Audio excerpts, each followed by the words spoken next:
What's up, everybody? Shannon Sagan here, 1-800-FLA-LAWYER, aka the Dashcam Lawyer. So one car insurance hack that most people don't know about is classic car insurance.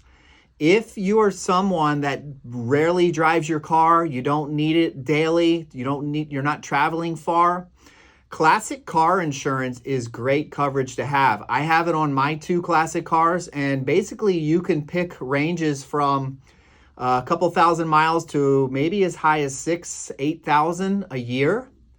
And the car has to be classic car, which usually is about 25 years or older. So if you're not someone who drives daily, drives far distances, classic car insurance, I'm paying $400 a year for full coverage, everything.